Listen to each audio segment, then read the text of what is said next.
Hi everyone, Assalamualaikum. Welcome back to my channel, The Nervous Speaker.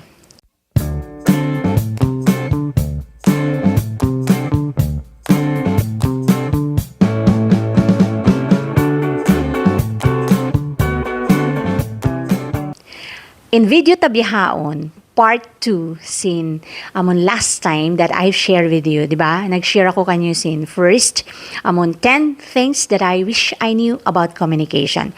Since it is a little bit long, pasal 10 nga, I've decided to make it into 2 parts. Kaya last time, I discussed the first 5.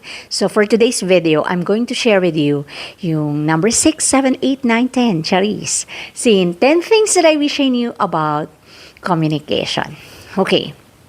Just so you know, why I'm sharing this with you, because, di ba, naka-experience ka mo, sometimes you felt, if only you knew about it, edi sana, better in outcome sin communication interaction ta. So these are the things that I've learned through my personal experiences.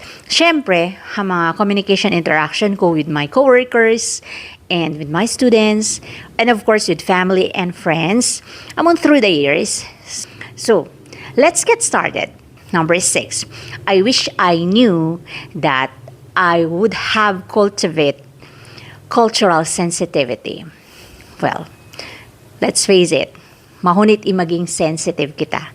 'Di ba? Sometimes, mataod ka to insensitive. Liamuran pa sing cultural sensitivity. Parang it sounds so profound. Malago na to siya. Parang it takes so much from you. Pero you know what? It's just a matter of being aware of cultural differences and understanding that differences. Amo lang naman yan to, when we talk about cultural sensitivity, if you want to have a better interaction, you have to be culturally sensitive, listener mo or audience mo. In other words, you need to understand that in cultures in dugaing tao, different kay mo, but it does not make them less significant. Hati niya, katansing culture, sibu-sibu. Wayroon namon mas mataasing culture mo or mas mababaing culture niya. Katauran kasi kato sometimes, we forget that other people exist. Amon long ta, nabiyak sa kita, sometimes, most of us feel like, entitled. So, we just think na bang uning culture ta, amo na lang yato marayaw, bang uning beliefs ta, amo lang yato mas marayaw, amo yato mas malingkat. Kaya lupahan ta, na only subkaibanan, in mga cultural beliefs nila, cultural practices nila, we need to respect that. So, it can be shown the way we communicate with other people. Right? Example. Let's say, for example, pinaka-familiar example is yung magtulak-bala. Some of us, syempre, before yung nagiging religious kita, 100%, some of us, amon long ta, di pa rin sila why pa rin sila naka-move on, ika nga. Still, they still practice traditional practices. So, one of those cultural practice is yung magtulak-bala. Pero in kaibanan, why na? Kasi nga, haram yan siya. Now, if for example, ang ko bagay or ang ko neighbor or ang mang-invite kay mo, magtulak-bala kami kung baka mabaya kumakad para kaigigan indusata. Well, pwede naman ko mag-answer kanya in a nice way. Yung polite way. Yung bukod ko magiging disrespectful. Bukod ko mag-yan, magtulak-bala ka mo. Haram sa yan. Makanarka. Amo na yan makanarka kanyo. Wow, be.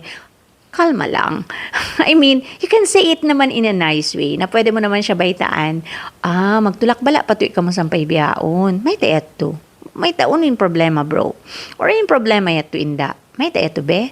Well, bihari kasi, karungukan ko, amo naghutba. So, baitaan mo na siya. And you can even, baitaan mo siya in certain verse that will tell that person directly, may haram in magtulak-bala, yung mga ganon.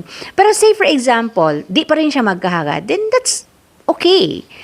At least, you have informed that person. But you need not impose. Ayaw mo i-impose bang unuin belief mo. Pasal bang ko mag-impose, parang dictatorial. Pasal bang ko mag-impose, parang ingwa niya yato. As if naman, in amun belief niya, why halga. Diba? So, moving on, number 7, practice empathy. Wow. Mahunit yung maging empathetic listener. Minsan yung dumungog. Kasi sometimes, if you're given a chance between speaking and listening, mas mabaya kita magbisara. Right?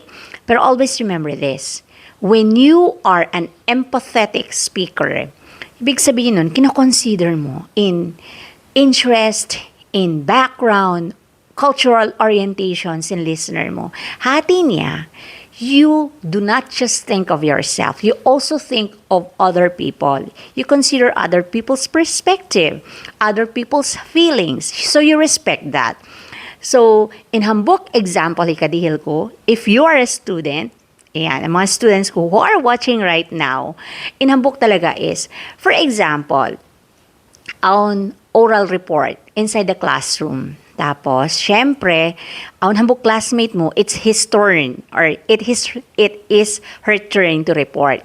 And unfortunately, hindi siya magaling masyado. Bukod marayo yung pag-report niya, siguro parang nag-struggle siya para magbisara in front. So, as a student or as a listener, ayaw ko to magpakita sinamon naboboard ka. Try, make an effort na magdungog ko kanya. Ayaw ko magkatawa, ayaw ko mag-whisper haraig mo. Pasal, pikilon mo isab, what if bang ikaw inya tuhawnahan nagre-report? How would you feel bang in nagdurungog kay mo, amo in bihat to sab in behavior niya? In other words, you put yourself in other person's shoes. Pikilon mo, bang hata usog balong niya, kibitalo niya, bang masakit kay mo, masakit na sa bakaibanan. So yun, that's how you are going to be empathetic. Practice empathy. Ha mga listeners mo or bang speaker, ayoko magbisara mataod-tuod. Mayta, pikilon mo, what if nagbisara na dya kaway mo kay nga lisang kang putagduwa na, yapdi na yung mga nagdurungog kay mo. Mayroon na mabay dumungog kay mo. So, be more empathetic. Okay, number 8. You need to be flexible. I wish I would have been more flexible. So, when we talk about flexibility, in other words, parang mag-adjust ka. Sing communication styles mo, communication style, sindira mo nagbisara. For example, you are an assertive person. Tapos yung kausap mo is aggressive. So, berein ka mag-adjust. Ayaw ko sa magiging aggressive. So, bang ka mo aggressive, pagkos aggressive day sabsiya, na magkalo na ka mo. No. Kalma lang. Mang sa pa siya aggressive, di ka subay magiging aggressive. Subay pa rin ka mahinahon, kumbaga. Subay pa rin amon long ta. Umatod lang ka, and then, after naubos na siya nagbisara, you tell your piece. Baitaan mo siya in a polite way. Para at least, di ka mo mag-abot to damon magkalo. I-adjust mo. So, kung sino yung kausap mo, na communication style niya, mag-adjust ka. So, bang kausap maing kausap mo is passive, bukod sa ka passive. Pasabang ka mo passive na karwa, na walang mangyayari sa inyo, interaction ninyo. Mag-atud mata na hadya ka mo. But what I'm saying is, bang siya passive, tapos ini ka assertive, kalma lang. I-timing mo lang, i-tone down mo yung pagiging assertive mo. Para at least, you can draw him out. Amon, makabisara siya kay mo, makapamayta siya. Kumbaga, do not be too hard on your listener, or pag ikaw yung speaker naman, or pag ikaw yung listener, do not be too hard on the speaker. I-adjust mo lang siya. Okay. Number 9. Consider timing and context. Well, timing is really very important. Kasi katantan naman bang wrong timing ka, wale. Matik na, negative agad. So, importante, yung timing. Minsan naman personal relationships kung minsan, di ba, sabi nila, tamang pag-ibig, pero maling panahon, charis. So, importante in timing. Sa communication, kinakailangan, kitaon mo in timing. So, una hatis in timing. Hati niya, bang saupama in pagbisarahan mo is very sensitive. So, timing mo naman na medyo bukun hat time amon long ta, mataod to din tao. 'Di ba? Amon mataod to din makarungog. Kasi it's either kasipukan India mo nagbisara, atawa kasakitan siya, mahapdos tuod. In context, amon physical context, ato pwede rin socio-cultural context. Hitay mong, kumbaga, i-adjust mo. Bang, for example, hindi mo nagbisara, mastal mo. Pag ubos, it so happen, mabaya ko mag-pass kanya. Sa upama, deadline, tapos, way ko nakapass. And then, kita mo siya hagwa sin gate. Wrong timing naman. Bangko, bigla na lang matukan niya. Ma'am, pwede pa mag-pass sin paper ko? Kasi way ako nakaabot sa deadline. Wrong timing yun. Kasi pauwi na siya. So, ano yung right timing? Puntahan mo siya sa office. Amon, sa upama yatura isa-isa niya. Pag-us, kaya katawas siya. Wayro niya astulan. Namang sa upama nag-i-story siya man sa mga co-teachers niya. Pwede ba ka sumukan niya? Pwede pa rin. Mag-excuse ka. Pero say for example, kita mo siya naglilingkod ha table niya. Pag-ubos, biya siya sinamon ang problema. Hati niya biya. Namimikilbihan. Hindi ko bang uning problema niya, whatever. Pag-us bigla mo siya suukon. So, wrong timing din yun. Maita. Pasal, it's either, aun siya problema, post-baitaan mo siya, ma'am, pwede ba mag-pass pa ako sa paper ko? Automatic na yun. Matik na. Di niya tabukunin paper mo. Maita. I-astulan siya, right? So, importante rin in timing, even in context. In context is, hati nga in situation. So, way sab in pagbisara mo, magdepend din ha situation. For example, bang hindi mo ra nagbisara hambuk da tao, then there's no need magpakusog pa ko sin tingog mo. Bang isab sa upama, mataod ka mo nag-i-story. For example, in a group, 'di ba? Group communication. Pag usin daw mo ra magbisara in haraig mo. Pus aw nagkipagbisara kay mo niya tumalay kay mo, di mo asipon. Amo lang dyan daw mo magbisara in haraig mo. Namo kung sabet numarayaw. So where sab ko mag-adjust, 'di ba? Okay. So yun na, mag number 10 na kita nyo. But before I'll proceed to number 10, syempre pa, invite ka mo. If you are new to this channel, please subscribe and click that like button, Chari. And if you are new to this channel, then please click that subscribe button and like, Charis.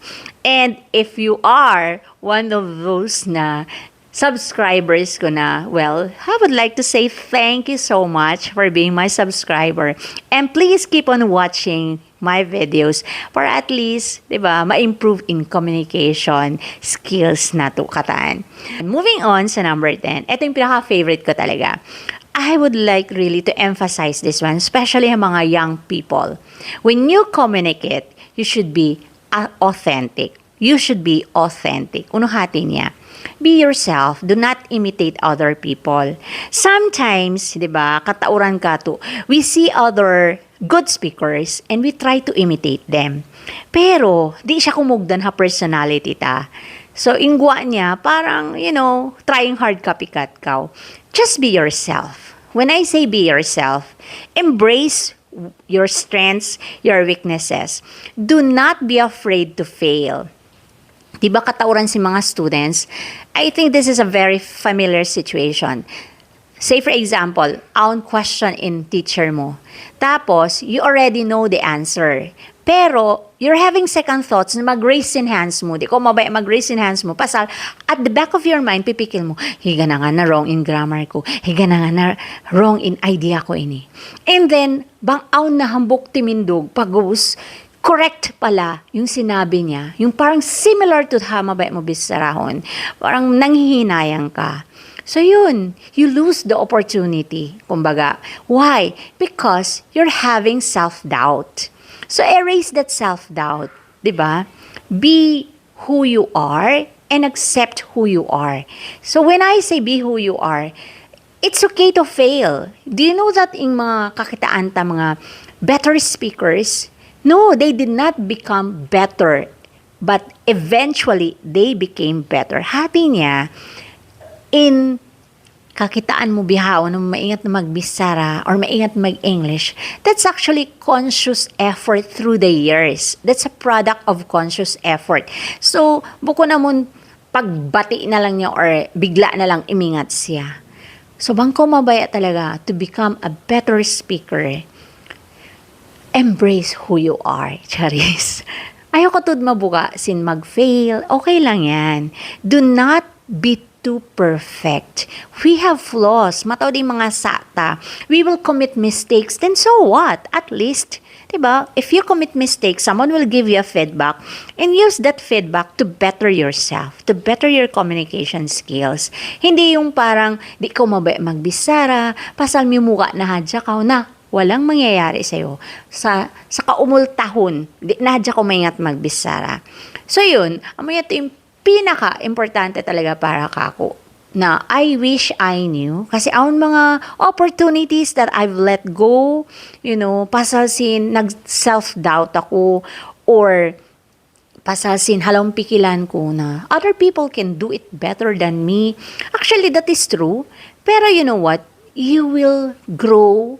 Eventually, you will learn. But you will not learn unless you will try it. 'Di ba?